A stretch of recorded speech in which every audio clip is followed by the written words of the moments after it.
Book 3, Chapter 58, of deeper matters, and God's hidden judgments, which are not to be inquired into. My son, beware thou dispute not of high matters and of the hidden judgments of God, why this man is thus left, and that man is taken into so great favor, why also this man is so greatly afflicted, and that so highly exalted. These things pass all man's power of judging.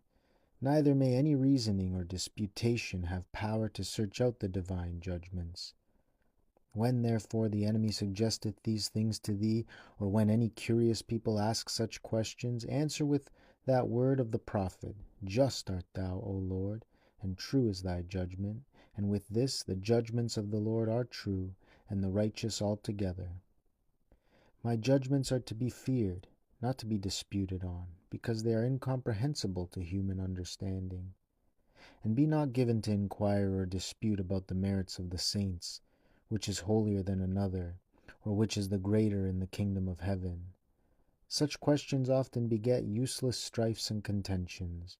They also nourish pride and vainglory, whence envyings and dissensions arise, while one man arrogantly endeavoureth to exalt one saint, and another. But to wish to know and search out such things bringeth no fruit, but it rather displeaseth the saints. For I am not the God of confusion, but of peace, which peace consisteth more in true humility than in self-exaltation. Some are drawn by zeal of love to greater affection to these saints or those, but this is human affection rather than divine. I am he who made all the saints. I gave them grace. I brought them glory. I know the merits of every one. I prevented them with the blessings of my goodness. I foreknew my beloved ones from everlasting. I chose them out of the world. They did not choose me. I called them by my grace, drew them by my mercy, led them on through sundry temptations. I poured mighty consolations upon them. I gave them perseverance. I crowned their patience. I acknowledge the first and the last. I embrace all with inestimable love. I am to be praised in all my saints. I am to be blessed above all things, and to be honored in every one whom I have so gloriously exalted and predestined, without any preceding merits of their own. He therefore that shall despise one of the least of these my people honoureth not the great, because I made both small and great. And he who speaketh against any of my saints speaketh against me, and against all others in the kingdom of heaven. They are all one through the bond of charity. They think the same thing, will the same thing, and all are united in love one to another. But yet, which is far better, they love me above themselves and their own merits. For being caught up above themselves and drawn beyond self-love, they go all straight forward to the love of me, and they rest in me in perfect enjoyment. There is nothing which can turn them away or press them down, for being full of eternal truth, they burn with the fire of inextinguishable charity. Therefore let all carnal and natural men hold their peace concerning the state of the saints, for they know nothing save to love their own personal enjoyment. They take away and add according to their own inclination, not as it pleaseth the eternal truth. In many men this is ignorance. Chiefly is it so in those who, being little enlightened, rarely learn to love any one with perfect spiritual love. They are still much drawn by natural affection and human friendship to these or to those. And as they reckon of themselves in lower matters, so also do they frame imaginations of things heavenly.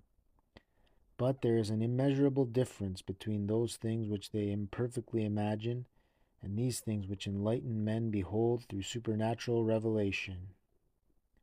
Take heed, therefore, my son, that thou treat not curiously those things which surpass thy knowledge, but rather make this thy business and give attention to it, namely, that thou seek to be found, even though it be the least in the kingdom of God.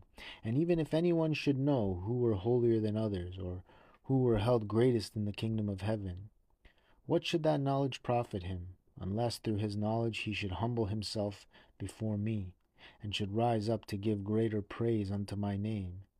He who considereth how great are his own sins, how small his virtues, and how far he is removed from the perfection of the saints, doeth far more acceptably in the sight of God than he who disputeth about their greatness or littleness.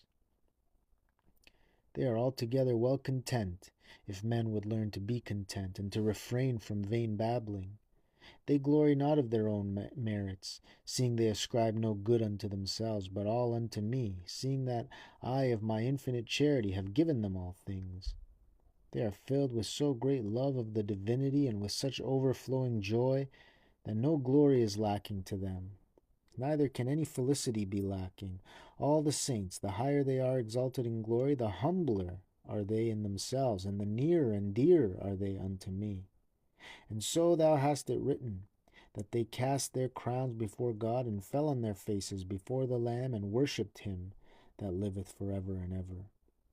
Many ask, Who is greatest in the kingdom of heaven? Who know not whether they shall be worthy to be counted among the least? It is a great thing to be even the least in heaven, where all are great, because all shall be called, and shall be the sons of God.